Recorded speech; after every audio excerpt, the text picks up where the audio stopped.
All right, folks, we got a lot of news to cover, including some very interesting updates on some characters that we haven't heard much about in a little while. But before we get to any of that, we absolutely must turn our attention to former President Donald J. Trump's various legal matters. Yeah, today's a big one, folks. So as you know, on top of all the other ways that this year's presidential election is just a perfect storm of shit, Trump, who is at this point clearly the nominee of choice for his party, is facing multiple serious criminal and civil cases in multiple legal jurisdictions. And these cases all obviously have a very limited amount of time to go to trial before the results of the 2024 election potentially make things way more complicated and unprecedented than they already are. Yeah, and just to refresh your memory and ours, there's the criminal case in federal court over all those many, many boxes of classified documents that Trump stashed away in his bathroom at Mar-a-Lago, with a trial currently set for May. There's another federal criminal case regarding January 6th and attempts to overturn the 2020 election, which Trump's lawyers are trying to get the Supreme Court to stop from happening. There's a criminal case in New York over the hush money payments to Stormy Daniels, which goes to trial around the end of March. There's the criminal racketeering case in Georgia over efforts to overturn the 2020 election, which has no trial date set. And then on the civil side, Trump just lost a defamation case a few weeks back, resulting in a penalty of $83.3 million that he has to pay. And the New York civil case against Trump and his companies for inflating the value of his assets in order to dupe banks into loaning him money. So yeah, that last one, it just came in. The results are in. It came to a close on Friday of this week, right at the buzzer. And turns out having to pay $83.3 million in that defamation case was chump change. Trump change. It's Trump change compared to what the state of New York just handed down. Here's the AP. A New York judge ordered Donald Trump and his companies on Friday to pay $355 million in penalties, finding they engaged in a years-long scheme to dupe banks and others with financial statements that inflated his wealth. Trump won't have to pay out the money immediately as an appeals process plays out, but the verdict is still a stunning setback for the former president. If he's ultimately forced to pay, the magnitude of the penalty, on top of earlier judgments, could dramatically diminish his financial resources. I'd say so. And it undermines the image of a successful businessman that he's carefully tailored to power his unlikely rise from a reality television star to a one-time, and perhaps future, president. And maybe even current president. We don't know. Depends on who you ask. Exactly. And that's not all. Here's the New York Times with more on the penalties. Justice Engoron barred Mr. Trump for 3 years from serving in top roles at any New York company, including portions of his own Trump organization. He also imposed a 2-year ban on the former president's adult sons and ordered that they pay more than $4 million each. One of them, Eric Trump, is the company's de facto chief executive, and the ruling throws into doubt whether any member of the family can run the business in the near term. It's time for Barron. Barron, you're tall enough now. He's good with the computers. Just got to put in some big doors that can fit my enormous son. He never stops growing, folks. The judge also ordered that they pay substantial interest, pushing the penalty for the former president to $450 million, according to the Attorney General Letitia James. In his unconventional style, Justice Engoron criticized Mr. Trump and the other defendants for refusing to admit wrongdoing for years. Their complete lack of contrition and remorse borders on pathological, he said. He noted that Mr. Trump had not committed violent crimes and also conceded that Donald Trump is not Bernard Madoff. Still, he wrote, defendants are incapable of admitting the error of their ways. So yeah, it's unclear who can or will even run Trump's companies for the next few years. Ivanka, what's your husband's name again? I always forget, that little dweeb, the one that did all the Saudi deals for us. Jared. Jared Kushner reporting for duty. But yeah, on top of that, the judge tacked another 3 years onto the Trump organization being under constant audit by a court-appointed monitor that Trump's lawyers complain has already cost the company millions of dollars. Mm-hmm. So that person's sticking around and just looking over their shoulders, making sure everything is everything legit. They do is a crime! They are also banned from seeking loans from New York banks for 3 years. I know this is not as harsh as what New York's Attorney General was initially hoping for, but it's pretty damn harsh. And that seems to be mostly thanks to Trump and his associates taking no responsibility and offering zero remorse, despite the court having Trump and his company absolutely dead to rights with evidence of wrongdoing. Yeah. He was guilty in like October or September of last year. Yeah. And then would keep showing up to like bother people. And like, yeah, the exhibits, the few that I've seen, they're fucking egregious. Like they were claiming like square footage on buildings that was 3 or 4 times what the truth was. Like these weren't simple mistakes. And this judgment, depending on what you believe about Trump's finances, could be a very significant portion of what he's actually worth. He said in this trial that he's liquid for $400 million. Oh, well, we'll just take that then. So, between this case and the defamation one, he's out of money. But he's got to start selling things. Yeah, he's gonna have to get liquid. That's if you believe him. That's if you take him at his word, and then the actual value of whatever isn't liquid for him has maintained that. I'm willing to believe that he has managed to stay in the black thanks to grifting half the country and the world into giving him money for free. Sure, I guess. But yeah. But yeah, with the appeals process, it might take a while before Trump really feels the squeeze financially. And his real estate holdings still add up to a lot more than what he owes in penalties, though less than what he initially claimed to the government and the banks. But yeah, this is still very bad news for him, and it's just the latest L in what could be a whole lot of big L's coming his way this year. Of course, if a specific one of those L's doesn't happen, that kind of puts the rest of those L's in a shitty position where they might just go away. Yeah. So that's exciting. We love living in a country that is constantly on the brink of collapse, folks, don't we? No, we don't actually. No, I hate this it. sucks. But speaking of Trump, it's always fun to catch up on the seemingly never-ending prosecutions of individuals who stormed the Capitol on January 6, 2021, because you get to see basically the exact same case play out over and over again, but with different tactics from the lawyers and defendants. And this week, one of those lawyers tried something that we were surprised we hadn't seen more of. Here's Raw Story. The attorney for a pitchfork-wielding January 6th rioter hopes to win his client a lighter sentence with the same argument social media uses to explain former MAGA's infatuation with President Donald Trump. It's a cult. Months after Christopher Brian Rowe, 39, pleaded guilty to felony assault, attorney Stephen Moss filed a sentencing memo Monday asking the court to consider 2 papers: cult members and the insanity plea, and seeking evidence of the MAGA cult and Trump derangement syndrome. Quote, Trump's supporters consistently shifted their attitudes to more closely match ostensible opinions and the real-life interests of Trump, Moss writes.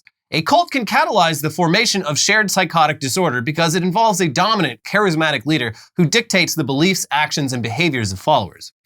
Moss uses this argument to explain why a Missouri grocery store butcher and father of a special needs toddler would risk his freedom by descending on the U.S. Capitol in 2021 with a pitchfork, zip ties, and duct tape. Rowe, who pleaded guilty in November to 3 felony charges, also admits to pushing 2 cops, entering the Capitol building multiple times, and using a bike rack as a battering ram, according to the Justice Department. I mean, honestly, the cult defense seems pretty valid. A lot of seemingly sane, normal members of society completely lost their damn minds in the Trump era. There's no definitive checklist for what constitutes a cult, but most of them are going to have stuff that definitely rings true for MAGA people. They're a charismatic leader who the rules don't apply to, the discouragement of dissent, the persecution complex, cutting ties with friends and family, and most relevant to this case, an ends justifies the means attitude where people are committing crimes after previously being law-abiding citizens. And this is also all stuff that you'd find in a fascism checklist, by the way, because fascism is a type of political cult. And Trump is a fascist leading a fascist movement. Gotta call it what it is. Also, I finally did receive my Storm the Capitol board game. Yeah, I'm excited to play it. It is the packaging. January 6th was a day for friends. Yes, it's the Insurrection in a Box collection from TrueAnon. And, well, I got it and you don't. But we're all going to come together and play it. You need me to play it. Yes. So I'm going to play it alone. Yeah. That's the thing about board games. Yeah, you got to have friends. Anyway, these are dark times, and it's pretty overwhelming. Sometimes you wish you could just turn back the clock to 2015. So let's do that. Yeah. Remember back in 2015 when it came out that the president of the local Spokane, Washington chapter of the NAACP, a prominent local activist for African American issues, had been pretending to be black for years and was actually a white woman with just some bronzer and a good curl job? Remember that? Yeah. The Rachel Dolezal saga was very bizarre. At face value, doing blackface to this extent seemed psychotically racist. But on the other hand, Rachel Dolezal did seem to genuinely care about black issues and worked hard at it. I mean, it's still racism, but it's the kind of racism that's very hard to wrap your head around because it's not about hatred at all, but it's still just extremely disrespectful. Yeah, she, I believe, after a long enough time, deeply believed that she had done enough and thought in a way where she was actually to be considered a black woman. I guess. Look, say it was maybe a mental issue or not, but I feel like she believed that she was a black woman or that she had earned that right to call herself one, because otherwise this is just straightforward racism. Yeah, there is a wire crossed somewhere in there, and that's why you don't see this happen really. No, and ever. she committed to that bit. She did. Yeah. She certainly did. Until it was too late. But yeah, I mean, there's nothing wrong with being a white ally. In fact, you should be a white ally. Yes. But assuming a false identity as a fellow African American, that's just not how it's done. That ain't it. Yeah, I can't remember because it has been, God, 9 years has it been? Yeah. But like, I could be wrong. The reaction from local members of that chapter were just like, Yeah, I mean, everyone who'd actually worked with her, they're like, yeah, it's pretty shocking, but I mean, she was really good at it. We appreciated the work that she put in. This is going to set us back a little bit. Yeah. But I mean, listen, on a personal level, can't complain. Yeah. On a, macro level, yeah, that's fucking crazy. Yeah, What it does seem insane from the outside world looking in now that you mention it. Yes, this is crazy. Yeah, but it's also crazy to think that this, again, happened 9 years ago. Where does the time go? Ugh, the discourse cycle that it generated was insane. But if it happened today, it might cause the apocalypse. I mean, shit. Anyways, what's Rachel Dolezal been up to all these years? Well, this week we found out, thanks to a tweet from KVOA News for Tucson. Breaking news. Tucson teacher loses job over OnlyFans account. Okay, I mean, look, that's an increasingly common story these days. But wait, hold on. That's Rachel Dolezal. Yeah, I know that woman. Adele Dazeem. The wickedly talented. Why the hell? Again, this should go in the burying the lead Hall of Fame. Yeah, the lead is just on the other side of the planet. The only thing I can think is that they specifically crafted it for a open for a surprise type social media sharing thing. Because anyone who has existed on the internet in those years would go, yeah. Rachel Dolezal. So, yeah, I mean, the story here is that Rachel Dolezal became a teacher and then started doing OnlyFans. And there is a lot to unpack, of course, so let's check out the article itself that they link to. Nkechi Diallo has lost her job with the Catalina Foothills School District. Julie Farberick, the district's director of alumni and community relations, said Wednesday in an email to News 4 Tucson. Diallo has a public social media page where she has linked an OnlyFans page that appears to be operated by her. Farberick said in the email, Diallo's posts are contrary to our district's use of social media by district employees policy and our staff ethics policy. Farberick said the district learned of these social media posts Tuesday afternoon. News 4 Tucson reported on Diallo's OnlyFans page Tuesday night. Who is Nkechi Diallo? What are you talking about? Well, I mean, this is the perfect cover because by claiming that you think this person looks like Rachel Dolezal, you are saying that all black people look the same, Elliot. Yeah, they got me. You fucking racist. Fuck. You piece of shit. Wow. So who is Nkechi Diallo? Does seriously no one at News 4 Tucson recognize this woman? Are we the weird ones for having this woman's face forever etched into our minds? Maybe. Yeah, that's probably true too. Well, once it went viral, they quickly updated the story to include this extremely relevant and newsworthy aspect to the story. Rachel Dolezal, who now goes by Nkechi Diallo, lost her job with the Catalina Foothills School District. Dolezal was teaching kids as an after-school instructor. Dolezal was under fire in 2014, accused of misidentifying herself as black while serving as the head of the NAACP in Spokane, Washington, before resigning amid the backlash. It wasn't 2014, was it? No, it was 2015. No, I looked this up. They got it wrong. Okay, well, she was doing it in 2014 and maybe got exposed in 2015. She was doing it for a long time. Yes. A very long time. Mm-hmm. Long enough to really slip into the role. She climbed the ranks. She went method with it. Yeah, she did. So yeah, there you go. But we still have so many questions here. So, okay, Rachel Dolezal changed her name to Nkechi Diallo. Mm-hmm. Okay, so did she do that as part of some effort to, change her identity, to, hide from and escape that stigma and controversy of being outed as a race faker? No, apparently not. She goes by both of those names on her official Instagram. She's not hiding shit. And she's very active on that Instagram and also very much still rocking that fake tan in the hair and kind of just living her life exactly as she was before. Well, living in Arizona filled with a bunch of retirees who go out and just sit in the sun all day long. Yeah, same skin color. Yeah, fits in. But bronze. Say what you will about this woman, but she is still advocating for black people even after all that controversy. Mm-hmm. So you can't say it wasn't sincere. Was she teaching African-American studies in the after-school program or something? No, I don't know what she was teaching specifically, but... How to run a successful solo business? Maybe. But yeah, whether her advocacy helps or hurts the cause, that's a matter of personal opinion. And I would assume hurts more than helps. At this point, yeah. When it was just a local secret. Thank you, Rachel, but also no thanks. Yeah. Yeah. Oh, and the OnlyFans thing. That's another thing where it doesn't seem there was any effort to hide the information. It was all there. She gave them all the clues. Anyone who Googled Nkechi Diallo would immediately see that she's also Rachel Dolezal. And anyone who looked into Rachel Dolezal would see that she's been running an OnlyFans account. Here's Business Insider from back in August of 2021. Rachel Dolezal, the white woman who famously identified herself as black in her professional life for years, is now on OnlyFans. For $5 a month, Dolezal's fans will gain access to her art, hair, and fitness journey.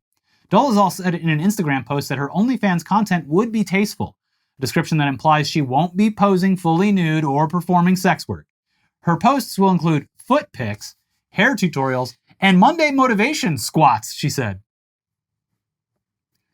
A year later, though, it turned out Rachel Dolezal's initial description of what she would be offering on OnlyFans was maybe a bit of an understatement.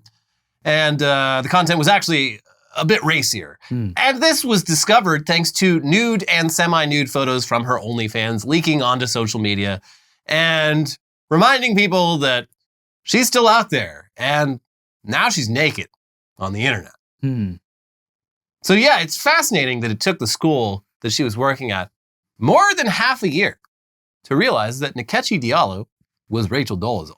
And Rachel Dolezal has an OnlyFans. Hey, this feeds into the fact that not everyone in the whole fucking world is habitually online. Yeah, good for them. There's a whole normal world happening out there. And they could have kept that going, but they had to go and ruin it. Fucking assholes leaking these things. She was probably a great teacher for all we know. I mean, she was apparently good at her job as NAACP president, despite the very clear, not being black part, but yeah, it doesn't mean she can't advocate. Yeah, I mean, I have a lot of very mixed feelings about this. Yeah. At this point, this new development. Anyway, to be clear, I mean, she was doing part-time after-school programs for K through 5 students who would literally have no frame of reference for any of this. They were either not born or were literal babies when all this went down. Mm-hmm. I mean, I get why schools would have a problem with that kind of thing. I get it. But you have traumatized these kids way more by firing her and making it into a big fucking national news story than if you had just left it alone. Yeah, though, I mean, her name popping up in the news in any kind of situation is just gonna... Right. Yeah. But it's in the news because she got fired. Yeah, but she got fired because she was doing after-school programs for little children and running an OnlyFans. Yeah, but she wasn't doing both of them at the same time. Well, yeah. But it's not like she's alone in this. It's whether you want to agree with it or not, this is happening constantly across the country too. The thing with OnlyFans, it's not just because she's black. All the teachers are getting in trouble for it. The thing with OnlyFans is it's all behind a fucking paywall. Yeah. Even people who have a free OnlyFans, you need to log in and create a fucking account. Mm-hmm. And I think that's a little different I think that does change things a bit because you're not going to see any of this shit unless you really go looking for it and pull out that fucking credit card. True. But I also see I see the other side of it. I'm just saying, like, no one would see this shit if you didn't go looking for it. So who snitched? Who was jacking off at home, getting freaky with it, saying, you know what, I'm going to give Rachel Dolezal $10 so I can see them cheeks. George Santos did it. Why is that person It was the George hero? Santos who did it. Yeah, maybe. Yeah. I wonder what he's up to. He's still posting from behind a paywall on Twitter, and I'm like, He lost what are you doing? His seat in New York went to a Democrat. Yeah. Yeah. So there you go. That is the end of the George Santos saga. Because It's no over. one gives a shit what he's saying now. They really don't. His viral moment is over. Yeah. He'll pop back up in a couple of years because he gets in trouble for teaching a classroom full of K through 5 students No, while he'll also be in having prison. an OnlyFans account, and then he'll be back in the news again. He'll be in prison. Yeah, but probably not for that long. We'll see. Yeah. Anyways, that's your Rachel Dolezal update, and hopefully the last one for a long time. And since this video is already definitely demonetized, and it also has no sponsor, we've got another follow-up story for you that is also extremely not advertiser-friendly, but we should at least take a second to try and shake you down for some money to make it worth your while. If you like the show, buddy, do we have a deal for you? For just $5 a month, you can get a little badge by your name, and you can also have potentially have your comment highlighted down below. I'm always replying to people as well. It's you get to show people that you support the show. There's also a thanks button. You can leave a little tip. We spin the iPad around. What do you give? Someone gives you your coffee. You give $1. Give us $1. What's the tip? What's he do? Okay. Anyways, with that out of the way, remember last June when that Penn State professor got caught on a wilderness cam engaging in sex acts with his dog?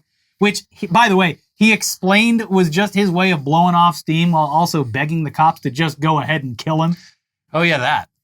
Well, we have an update on that, too. Here's the New York Post. Okay. An award-winning Penn State professor arrested in a sickening bestiality case faces more charges after videos emerged of him allegedly engaged in lewd acts in a park. Allegedly. Including inserting a tree branch and lollipop in his butt. Themis Matsoukas, 64, was already facing charges of open lewdness, indecent exposure, sexual intercourse with an animal, and animal cruelty after police said he'd been seen on video involved in sexual acts with a pet collie. The chemical engineering professor begged troopers to kill him, while saying the sex acts helped him blow off steam, according to an initial criminal complaint in June.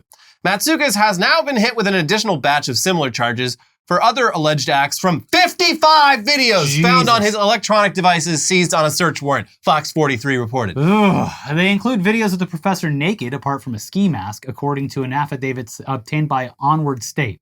He was captured on video masturbating on a picnic table, in a lake at the park, and on Pennsylvania Department of Conservation and Natural Resources vehicles, according to the affidavit.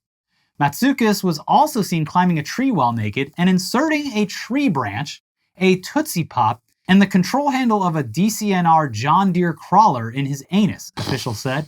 How many ins and outs is it going to take to get to the center of this Tootsie Pop?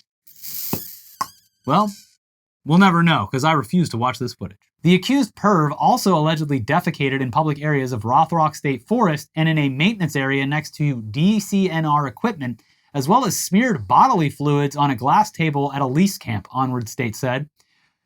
This guy has mental problems, I feel like. You think?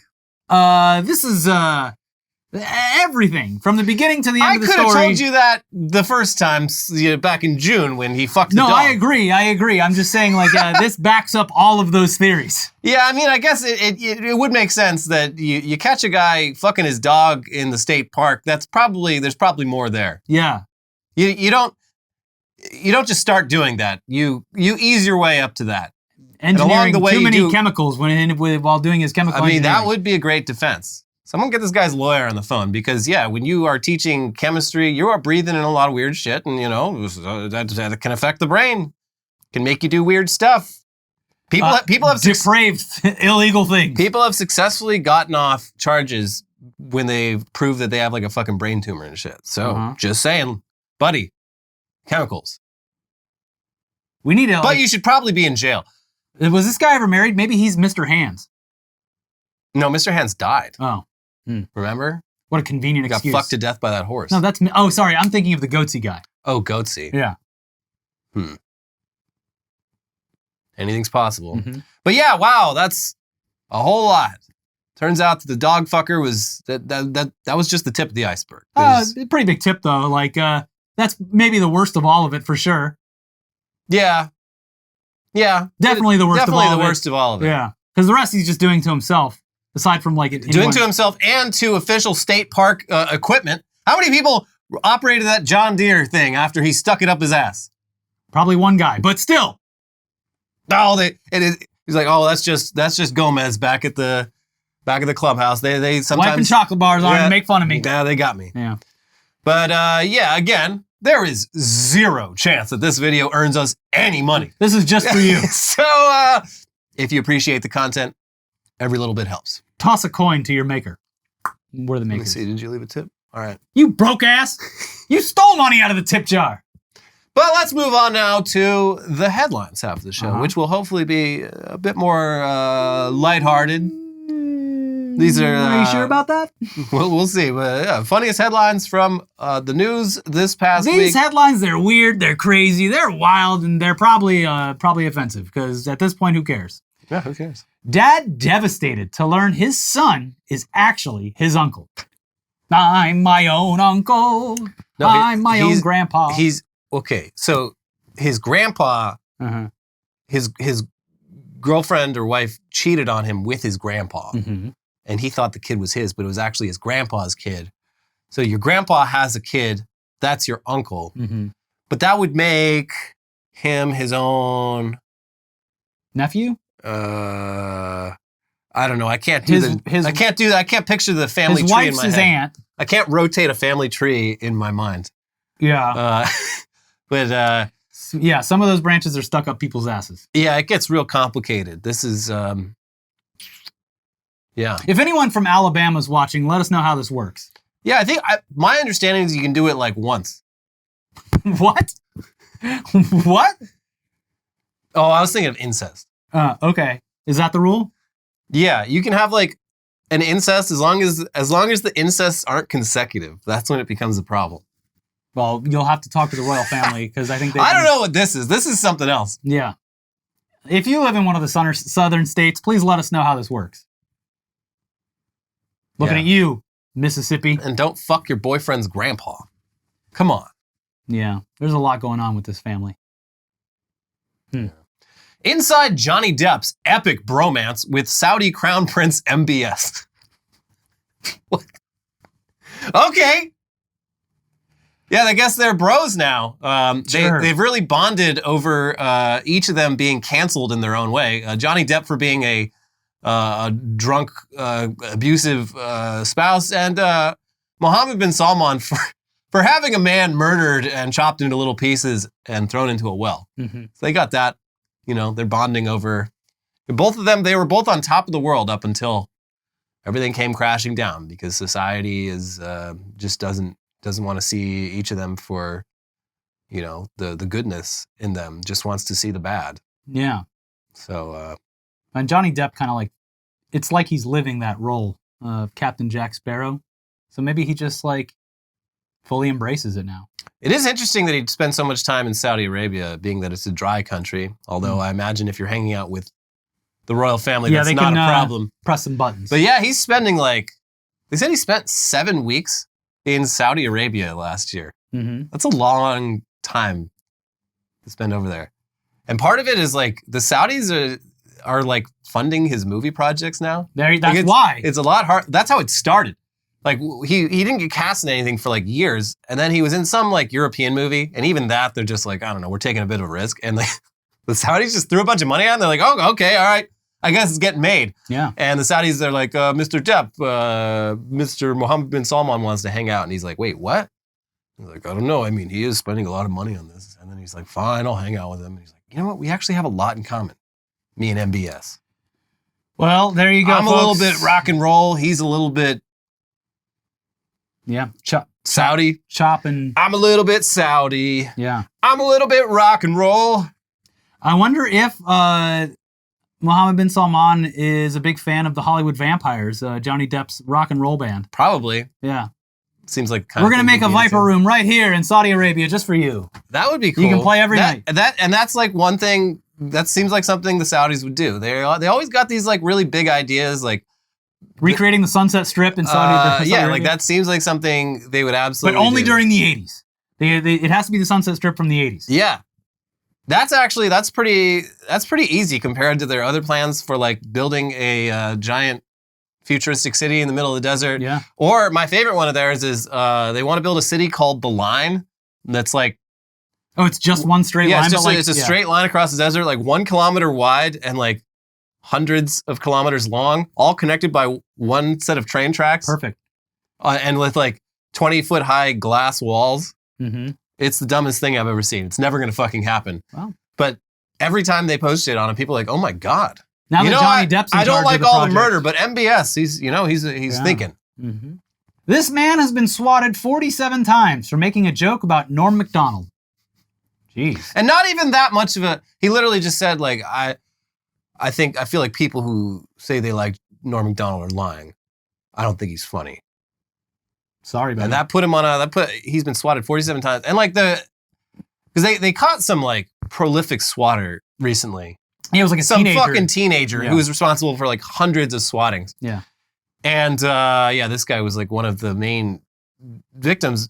The real, like, aside from the person calling in the swattings, like the local police department, and I think Minneapolis, swatted this man 47 times. After like, after the first couple of times, he's calling them up and being like, hey, just so you know. It sounds like something a guilty man would say. Maybe don't swat me. Like someone's doing this, and like literally they just keep coming back, and he's like, "Are you fucking serious? Yeah. Again? I've bought so many doors. I'm going through doors like they're nothing. All right, he's funny. I'm drowning in my door debts. I admit it. He's funny. He's very funny. He told some good jokes. And the part where he said all the stars were here, that was great. Yeah. And what was that movie? Dirty Work? Whoa, what a beautiful film. 5 stars. Yeah. Yep. Delta flight forced to turn back after maggots fall on passengers from overhead compartment. Ew. Was there something dying up there? No, something was already dead. This was a flight from Amsterdam to Detroit. Ooh. Pretty long flight. 2 hours into the flight, the maggots start dropping from the overhead compartment. Someone stored a wheel of cheese up there and never got it back. Not even that. A fucking dead fish wrapped in newspaper. Which, how do you even get a dead fish wrapped in newspaper onto an international flight? I don't understand. But they did it. Definitely a British person. And it was, it takes time for the maggots. Yeah. Like that fish had to have been sitting out long enough for flies to lay eggs in it. And then a couple days pass after that before the maggots are spilling out of it. They must have really wanted that fish. Well, now they don't even get to enjoy it. But yeah, this is a nightmare. Yeah. International flights, transatlantic flights, already just so long. And then you got maggots. And then you got maggots, and you got to fly back and start the clock all over again. They had to turn around? Yeah. Oh, yeah, they did. Yeah. So the flight was full of maggots. Nuts. Boo. I would rather sit with all the little squirmies all over me. Don't turn around. I'll deal with it for another 5 hours. No, not maggots. Yeah, you're right. No. Mm-mm. Florida school asks parents for permission to have book by an African-American author read to students. And I thought, is this title being provocative? No, the permission slip literally says, like, please sign if you will permit your child to let an African-American author read a book to them. Wow. I'm sure that there was at least a few parents who hell no. Did not. No, that's woke. I thought Ron DeSantis put a stop to this. I'm calling him right now. Yeah, it's God, being a teacher in Florida these days would be just so not fucking worth the effort. I've heard there's an exodus. Yeah, like why? You're not getting paid enough to deal with this shit. You're walking on eggshells. Like anything you do can be misinterpreted as like you're indoctrinating your kids to be gay and do crimes. Yeah, even like the simplest thing. Like I'm sure that there's already been like retribution for teachers that like fail a student. And it's like, oh, they failed him because he tried to express his freedom of speech. Yeah. And that teacher actually was trying to indoctrinate them. with the gay genes and stuff. Not fucking worth it. Yeah, it sounds like a fucking nightmare. Like, oh, it'd be nice to have the author come and read this book to the students. Oh, wait. They're black. Gonna have to send out a permission slip. Shit. Yeah. Fuck. Disneyland's Mickey, Minnie, Donald, and Goofy want to join a union. Workers of the world unite. Yeah. I can't do it. We're gonna join a union. I can't do Goofy either. Fuck. Yeah,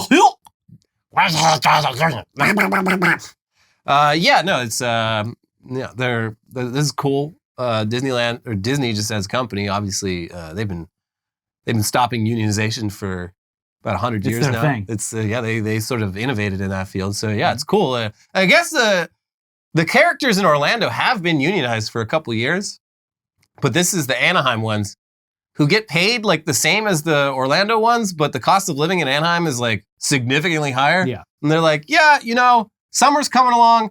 I don't, it's going to be absolute hell in that fucking suit. I think I deserve some more money. Yeah. And I hope they win. Mm-hmm. I hope it works out for them. It's that newish union, the one that like the strip club in the Valley joined. It aims to protect other entertainment fields that don't fall under the purview of actors. Yeah. Yeah, it's pretty cool. They've been pretty successful. Mm-hmm. So good luck to Mickey, Minnie, Donald, and Goofy. That's right. Stay goofy. Daily dose of gold may reverse Parkinson's and multiple sclerosis symptoms. Oh, I got that gold on my wrist that keeps me from falling over too. Literally like injecting like nanoparticles of gold. Yeah. I love this. It's basically, what's that old South Park episode where Magic Johnson, the reason he just blends up a bunch of money? Yeah, he sticks a bunch of cash in a blender and injects the money into him. Yeah. This is basically that. Mm-hmm. Injecting gold into people. I mean, if this is true, that's pretty cool. But they're gonna in our healthcare system. Oh baby, they're gonna make you pay for that. Yeah, sir. You do realize it's gold. Real ones though, they know where to go. Go down to the liquor store, get yourself some Goldschlager. Yeah, chug. Yep. No more Parkinson's. Mm-mm. You'll be shaking in different ways. Yes, you'll have the delirium tremens. For the first time, 2 students received college athletic scholarships for cornhole. We all knew this was coming. I did not know that cornhole is actually a Division I college sport. Yeah, baby. They got sponsors and everything. I think they had last time I watched it on ESPN, it had like Hillshire Farms was one of the sponsors. I don't know how I feel about this. This is like, because cornhole... It's like darts. Darts is a sport, I guess. Yeah. Bowling. But like the cool thing about those is it's all dudes in their like 40s in polo shirts. Yeah. And they are clearly not athletic at all. No, they had that 17-year-old or whatever won the dart championship recently. That child looked like a fucking fully grown man. Well, there you go. The people posted that kid's picture and they're like, just guess. Without looking at the link, just guess how old this kid is. I don't know, 46? Like 17. Yeah. But cornhole's not a game you're supposed to be really, really good at. And it's competitive too because you like knock the other people's stuff around. Cornhole's for parties. Like, I don't want this kid at my party. Yeah. Because he's going to be like just fucking nothing but net on my cornhole. Hey, save some ladies for the rest of us. Yeah. Where's the fun in that? Uh-huh. These are games that you're not supposed to be good at. Yeah. Well, you're not even supposed to be sober for this shit. They do freaking college scholarships for video games now anyway, so. Yeah. But you know who's losing his goddamn mind is Colin Cowherd. Yeah. He's going to retire a second time. I'm going to quit my own show. These damn booger eaters. Yep. Booger eaters and now beer chuggers. Corn tossers. Yeah. Democrats unveil new hip-hop task force to tackle racial inequality. Boom, boom, boom, boom, boom. Leading the charge, Rachel Dolezal. Now, this is, the way I picture this in my head is not, well, I don't know. What I picture in my head is Nancy Pelosi and a bunch of other Democrats with like berets and camouflage pants, carrying boom boxes out, setting it down, break dancing, and being like, stop being racist. Yeah. Being racist ain't cool. But you know what is? Being nice to people. Yeah. Because that's the shiz. Mm-hmm. Wicca. Yeah, but no, it's not that. I don't know what they're not clear on what it is, though. This is Jamal Bowman, who's black. He unveiled this, and he's like, yeah, like hip-hop, over the years of the 50 years it's been around, a lot of great lyrics about, social issues, inequality, racism and whatnot. So we're setting up a hip hop task force. And then no further explanation on what the fuck that means. None needed. What is the task force? You are correct that hip hop does have socially conscious lyrics sometimes, but what does the task force do? No. What is it? You'll see. Big things coming. I want to see Nancy Pelosi come out, throw the cardboard on the ground. Do some break dancing. Break it. Break hip dancing. That's right. Yeah. Anyways, that's it for this week's episode of Weekly Weird News. In case you somehow missed it, it's up there. It's called the like button. I'm kidding. Click the like button, though. Make sure you're subscribed. Leave a comment. Reply to a comment. Okay, they did it. Someone left a nice little $5 bill in there. Pretty cool. Pretty cool. Why don't you join? Make it a recurring thing. Anyways, we have 2 episodes you really should watch. They're great. They're all-timers. There's one where it's just an epic tale of a woman getting completely scammed out of $50,000. Easy peasy. It could have happened to any of us. Yeah, and then there's also the Cybertruck turning into a rust bucket. Oh, and in News Dump, it's the Ian Miles Chong death rumors. Oh, yeah. Tons of fun. Beautiful. Check both of those out, and we'll see you next week for some more videos. Bye-bye. Bye.